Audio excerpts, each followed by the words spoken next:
नमस्कार, मी संजय आवटे. आवाज महाराष्ट्राचा विशेष कार्यक्रमात तुमचं स्वागत. आज पुन्हा नवी गाज, नवा आवाज. आज पुन्हा सलमान खानचाच विषय आज पुन्हा एकदा चर्चेमध्ये आहे. आणि हाच अतिशय महत्त्वाचा मुद्दा आहे, कारण सलमान खानच्या अनुषंगानं काल सगळी चर्चा सुरू होती. आजही पुन्हा ती चर्चा सुरू आहे. प्रश्न केवळ सलमान खानचा एकट्याचा नाही आहे, प्रश्न आहे सगळ्या सेलिब्रिटींचा. हे सगळे सेलिब्रिटी नक्की अशा प्रकारे का वागतात, काय त्यांची चूक असते किंवा काय नक्की घडतं, हा सगळ्यात महत्त्वाचा मुद्दा आहे. म्हणजे एक सगळ्यात महत्त्वाचा प्रश्न या निमित्तानं झालेला आहे उपस्थित, की हे सगळे सेलिब्रिटी जेव्हा आपण बघतो की सलमान खान हे खरं म्हणजे आत्ता सलमान खान समोर आलेला आहे, पण याच्या पूर्वी अशी अनेक उदाहरणं आहेत. संजय दत्तचं आपण बघितलेलं आहे, त्याचप्रमाणे शक्ती कपूरचे उद्योग आपल्याला माहिती आहेत. शाहरुख असेल, सैफ अली खान असेल, जॉन अब्राहम असेल, ज्या मधुर भांडारकरनं पेज 3 सारखा सिनेमा दिला त्याच्यावरच त्या स्वरूपाचा कास्टिंग काउचचा आरोप झाला. मोनिका बेदी तर आहेतच. भारतातच काय जगभरात अशी अनेक उदाहरणं आहेत. त्यात खेळाडू आहेत, अभिनेते आहेत, असे अनेक स्टार आहेत. आपली सईसुद्धा आम्ही मराठी मुली कमी नाही असं सिद्ध करायला मध्ये निघाली होती. खरं म्हणजे इमेज हा या सगळ्या सेलिब्रिटींचा USP आहे. त्यामुळे इमेज निर्माण करणं, ती जपणं हे त्यांच्या लेखी खरं तर सर्वोच्च प्राधान्याचं आहे. तरीही हे असं बिनधास्त का वागतात? त्यांनी असं माज करणं, बाहेर मारामाऱ्या करणं, दारू पिऊन गोंधळ घालणं, अवैध वर्तन करणं हे त्यांच्या चाहत्यांना आवडतं का? काही वेळा तर म्हणे फिल्मचं प्रमोशन म्हणून असे उद्योग केले जातात. Bad publicity is good publicity असंही मानलं जातं. असे काही स्टंट्स पूर्वी राजेश खन्ना वगैरे लोकही करत असत. पण आता अवैध हिंसक उद्योग जास्त सुरू झाले आहेत. कॅरेक्टर ढील आहे ही सध्या अनेक तारकांची कॅचलाईन झाली आहे. त्यांच्या पार्ट्यांमध्ये किंवा खाजगी आयुष्यात ते जे काही उद्योग करत असतात त्याच्याविषयी कॉमन मॅनला उत्सुकता असणारच. म्हणून तर गॉसिप मॅगझिन्स मोठ्या चवीनं लोक वाचत असतात.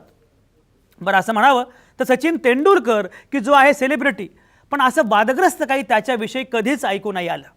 तरी तो आहे सेलिब्रिटी. त्याच्या सभ्यपणाची चर्चाच लोक गॉसिपसारखी करत असतात.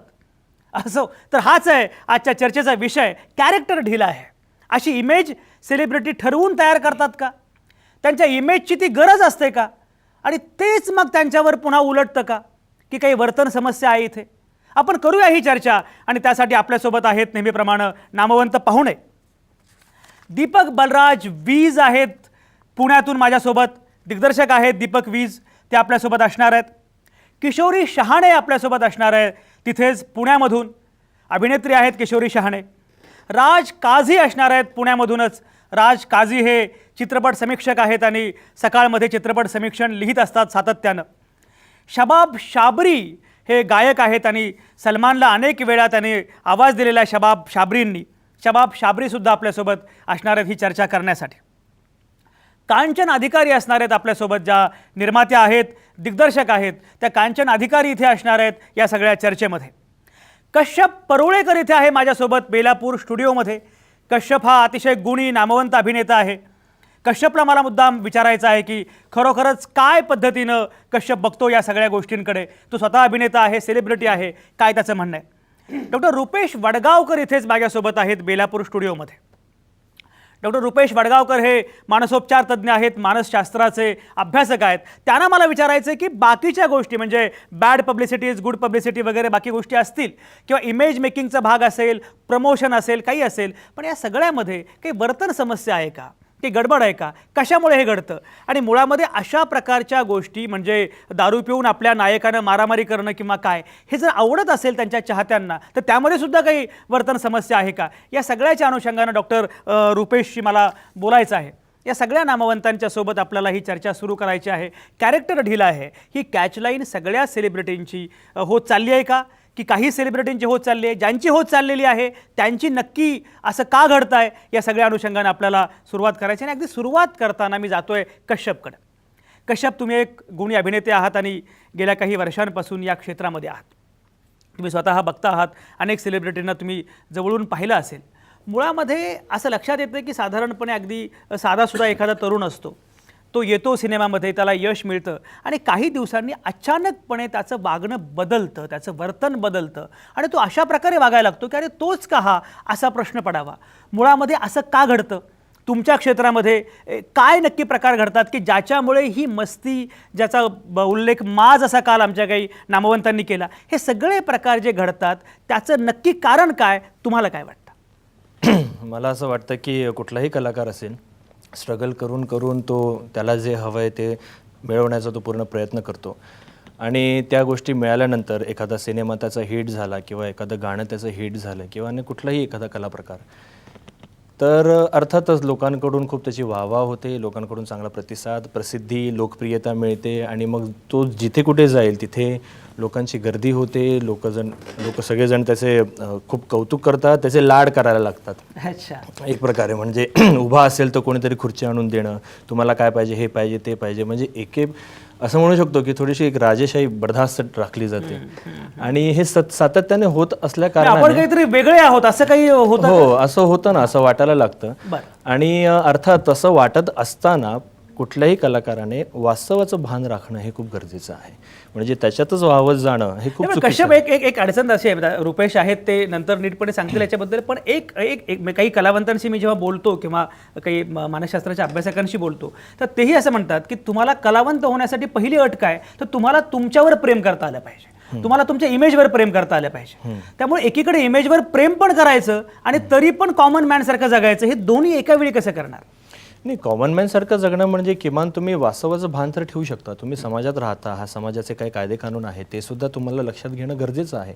ठीक आहे, जसं तुम्ही म्हणालात की थोडंसं एक इमेज स्वतःची बनवण्याकरता कुठेतरी हुल्लडबाजी केली जाते किंवा अजून इतर कुठल्या तरी कारणाने आपण प्रसिद्ध नाही तर कुप्रसिद्ध का होईना तसं जर का आपल्याला होता येत असेल असाही एक प्रयत्न केला जातो. तसं जर का करायचं असेल तर कुठेतरी असं वाटायला लागतं की जर एखादा कलाकार तसंच करत असेल याचा अर्थ तो इन्सिक्युअर आहे, याचा अर्थ त्याला स्वतःच्या कलेवर तितका विश्वास नाही आहे, म्हणून त्याला आता अशा इतर गोष्टींची गरज भासते की काय, असं वाटायला लागतं. बरोबर. आणि जसं म्हणजे आता कॉमन मॅन असण्याचं सुद्धा तुम्हाला भासवायला पाहिजे, भासवण्याची काही आवश्यकता नाही आहे. तुम्ही जसे आहात तसेच प्रेझेंट व्हा ना. आता जर का तुम्ही गुन्हेगार आहात आणि म्हणून मग तुम्हाला सिनेमामध्ये घेतलं असं तर होत नाही, पण सिनेमा करत असताना तुम्हाला भरपूर यश मिळालं आणि मग यश मिळाल्यानंतर ते मग तुम्ही थोडेफार काही गुन्हे वगैरे करायला, गुन्हे इन द सेन्स काही चुका वगैरे करायला लागल्या, तुम्ही समाजाचे जे नियम आहे ते तुम्ही तोडायला लागला, राजरोस वागायला लागला, तर असं चालणार नाही. बरं कश्यप, याच मुद्द्यावर आपण जाऊया कांचन अधिकाऱ्यांकडे. कांचन, आता कश्यप जे म्हणतायत की मुळामध्ये हे सगळं जरी असलं तरी तुम्हाला एक तारतम्य असलं पाहिजे वगैरे, तुम्ही आता दिग्दर्शक आहात आणि अनेक अभिनेत्यांसोबत अभिनेत्रींसोबत काम केलेलं आहे, करता आहात. कांचन, मला एक सांगा की मुळामध्ये ही डोक्यात हवा जाणं, आपण काहीतरी वेगळे आहोत, त्यातून काहीतरी विचित्र पद्धतीने वागणं, असे जे प्रकार घडतात, एक दिग्दर्शक म्हणून तुम्हाला कांचन तुमचा अनुभव काय आहे, काय वाटतं?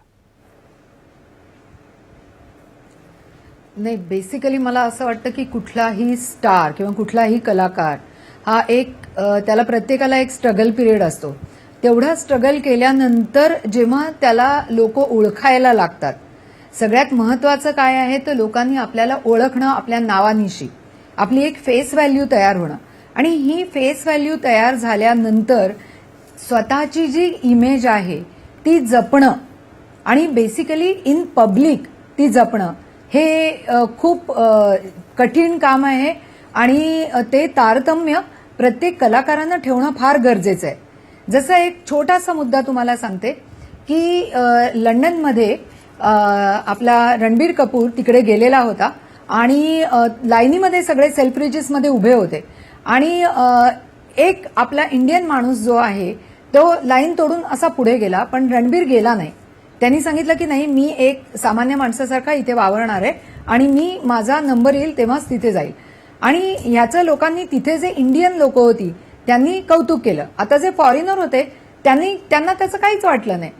त्यामुळे प्रत्येकाने, आपण पण एक ह्युमन बिईंग आहोत, आपल्या पण शारीरिक गरजा त्याच आहेत, आपण पण एक सामान्य माणूस आहोत, याचं तारतम्य प्रत्येक कलाकारांना ठेवणं अतिशय गरजेचं आहे. आता आपण जर सलमानच्या बाबतीत म्हणालात तर बेसिकली आत्ताचा जो इव्हेंट आहे ड्रिंक अँड ड्राईव्हचा, हा एक ऍक्सिडेंट आहे. हा काही सलमाननी मुद्दाम केला असं मला वाटत नाही. फक्त आता असं आहे की तो सलमान खान आहे, 100 करोड्सच्या वरच्या याच्यातला लीगमध्ये तो येतो आणि जे घडलं ते एक दोघांनाही नकळत असं ते घडलेलं आहे. परंतु ती जी घडलं ते इतकं काही मोठं आहे.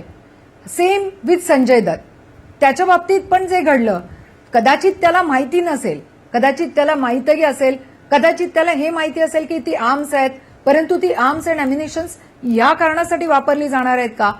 मला नाही वाटत संजय दत्तला मनापासून असं वाटत असेल की या कंट्रीतले 250 लोक मरावीत. त्यामुळे बेसिक काय आहे की कधी कधी इनोसंटली यारो का यार या सगळ्या अच्छा, गोष्टींमध्ये कांचन सुद्धा या कांचन गोष्टी कांचन घडू अधिकारी शकतात. तुम्ही बरंच परंतु- प्रमाणपत्र देताय या दोघांनाही. राज काझी मला एक सांगा, कांचन अधिकारी असं म्हणतायत की मुळात इनोसेंटली अनेकदा गोष्टी घडू शकतात, सेलिब्रिटी आहे म्हणून त्याची चर्चा जास्त होते. पण एक मला सांगा, मुळात दारू पिऊन गाडी चालवणं, स्वतःचं लायसन्स नसणं आणि पुन्हा कोर्टामध्ये खोटारडेपणा करणं, या सगळ्या ज्या गोष्टी आहेत तेच मुळात चारित्र्यहीनता आहे. त्यामुळे त्याच्याबद्दल काही त्यांचं समर्थन करणं हा मुद्दा असूच शकत नाही. राज काझी, या प्रकारे मला सांगा, तुम्ही अनेक समर्थन अभिनेत्यांना, नाही करत आहे. दिग्दर्शकांना जवळून ओळखता, या प्रकारे हा सगळा प्रवास का होत जातो? काय घडतं नक्की? काय म्हणणं आहे? नाही, मला असं वाटतं संजय सर, तुम्ही सुरुवातीला जे म्हणाला की स्वतःच्या प्रतिमेवर प्रेम करणं हे काही प्रमाणापेक्षा अधिक व्हायला लागलं. त्याच्यामध्ये एक नार्सिसिस्ट वृत्ती निर्माण झाली तर तो रिअल लाईफ आणि रिअल लाईफमधला जो फरक आहे तो काढून टाकला जातो. म्हणजे आपण एक सुपर काहीतरी पर्सनॅलिटी आहोत असा भास जर ठेवून ही माणसं वागायला लागली तर मग जगाचे नियम त्यांना लागूच नाही आहेत असा एक मुद्दा निर्माण होतो ना. आता रजनीकांत सारखा दक्षिणेतला जो खराच सुपरस्टार आहे, ज्याला खरं तर एक सुपर ह्युमन पद्धतीने पाहिलं जातं, तो मात्र त्याच्या सार्वजनिक आयुष्यामध्ये अतिशय साध्या कपड्यांमध्ये आणि साध्या वर्तनात दिसतो ना आपल्याला. खरंय, त्याच्यामुळे खरंय. त्याचं समर्थन नक्कीच करता येणार नाही. अगदी खरं आहे, अगदी खरं आहे. म्हणजे खरं म्हणजे रजनीकांतचं हे कौतुक आहे की ते टक्कल आणि लुंगीवर तो ज्या प्रकारे फिरतो हो. त्यासाठी आत्मविश्वासच पाहिजे. राज काझी, खूप चांगला मुद्दा आहे हा तुमचा.